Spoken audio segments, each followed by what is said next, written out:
தமிழ்நாட்டிலும் பரபரப்பான நிகழ்வு. காங்கிரசுக்கும் அதிமுகவுக்கும் நடக்கக்கூடிய அரசியல் முதல் இது சார்ந்த EVK இளங்கோவன் கொடுக்கக்கூடிய பேட்டி.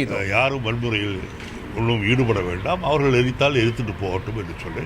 ஆனால் இதற்கும் எல்லாவற்றுக்கும் ஒரு காலம் இருக்கின்றது. தொடர்ந்து இது போல் நடப்பார்கள் என்று சொன்னால் நாங்களும் எப்படி எதிர்கொள்ள வேண்டுமோ அப்படித்தான் எதிர்கொள்ள. சத்தியமூர்த்தி பவன் மீது தாக்குதல் நடத்தியிருக்காங்க. இந்த தாக்குதல் எப்போ நடத்தியிருக்காங்க? தாக்குதல் உள்ளே வெளியே நடத்தி இருக்கின்றார்கள்.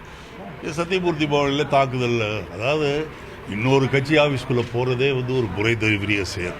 அதை செய்திருக்கின்றார்கள். அதற்கு காவல்துறை உடன்பட்டு இருக்கின்றார்களா இல்லையா என்று எனக்கு தெரியவில்லை. என்னை பொறுத்தவரையில் தேவையில்லாத ஒரு போராட்டத்தை செய்கின்றார்கள். ஆனால் செய்ததால் தீர்வோம் என்றால் அமைதியான முறையில் செய்யட்டும், அது வேறு. ஜனநாயகத்தில் யார் வேண்டுமானாலும் அமைதியான முறையில் போராட்டங்கள் செய்வதற்கோ அல்லது ஆர்ப்பாட்டம் செய்வதற்கோ உரிமை.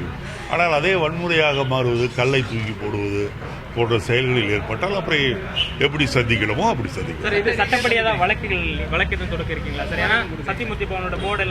இல்லை, என்னை பொறுத்தவரை இல்லை. சத்தியமூர்த்தியிலே நடந்த சங்கதிகள் கொடுத்து சத்தியமூர்த்தியிலே இருந்த காங்கிரஸ்காரர்கள் ஒரு புகார் கொடுத்திருக்கிறார்கள்.